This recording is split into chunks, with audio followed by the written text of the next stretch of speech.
Hello and welcome to TutorPipes tutorials for Skype. In this tutorial we're going to go over Skype itself. I'm going to teach you everything about it. I'm going to show you how to download and install Skype, and we are also going to set up an account with Skype so we can make free PC to PC phone calls. Skype lets you make free calls to any other Skype user from your PC. Skype, a free person-to-person VoIP application, which is a voice internet protocol application, has more than 29 million registered users worldwide, with an average of 3 million using the service at any given time.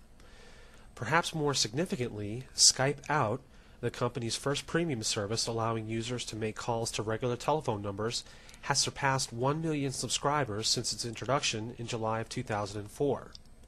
Skype is a valid alternative to archaic landlines, per-minute long-distance charges, or the restrictive contracts and steep overage charges of mobile phones.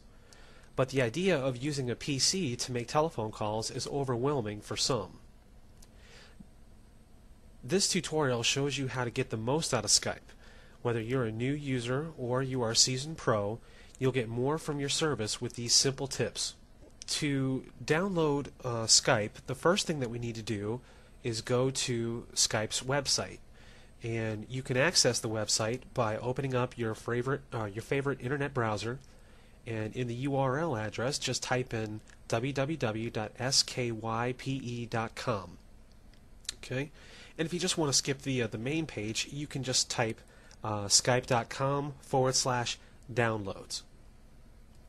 Okay, but we click on Download Skype, and it will take us to the same place as if we were to type in www.skype.com/downloads.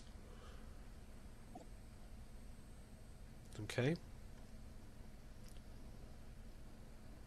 Yes, we want to save to our hard drive, to our PC.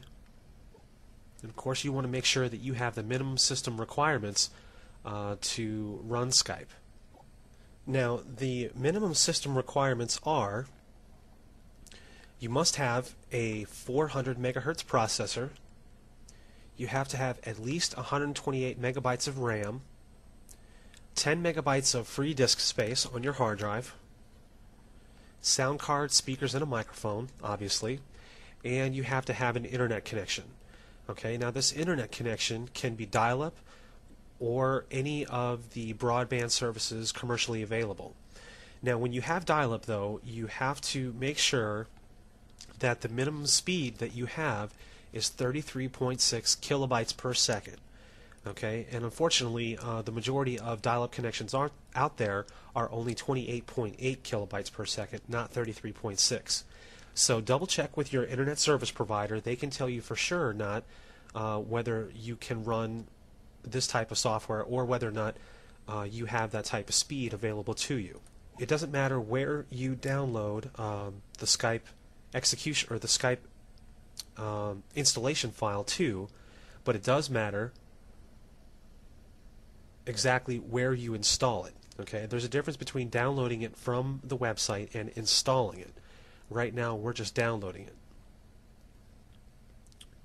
Okay, now that it is fully downloaded, we're going to go ahead and open it up.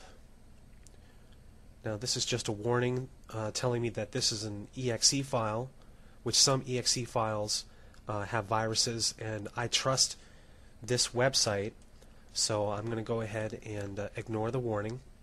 Okay, and this is the installation dialog box. Okay, first thing that you want to do is select your language, and there are many different languages that Skype comes in. And these are mainly for the numbers, for instructions, and anything else. Okay, you want to accept the end user license agreement and click Install. Okay, depending on the resources available and the amount of space on your hard drive, it should only take a minute or so. Okay, now this is the very first screen that you should see, and it's basically just a confirmation that you've installed Skype. Okay, it's the install dialog box. So all we need to do is click on Start Skype on the lower right. Okay, and just a little note for you: you don't necessarily have to make a phone call from a PC to another PC. It can also be from a PC to a landline or to a phone line. The only difference is that with a landline, you are going to have to pay a little bit extra to the Skype service to be able to have that type of function. Okay. Now, once we start Skype, or once we activate Skype anyways, we have to create an account. So we're going to go ahead and put our full name in, and let's just call this TutorPipe, and that's what I want our Skype name to be. And I'm not going to tell you what the password is going to be. And of course we have to accept the license agreement. And of course all the fields that have an asterisk are necessary, so they must be filled in. And we click on Next. Okay, and we have to give a valid email address.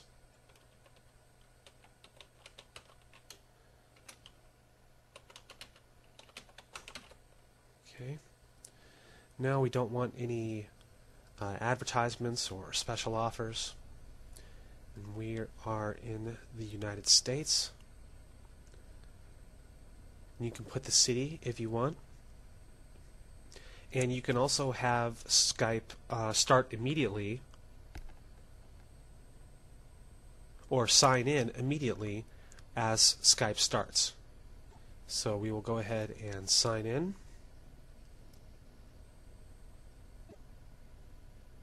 Okay, looks like it's already taken. So I will just go ahead and choose TutorPipe 1 and sign in.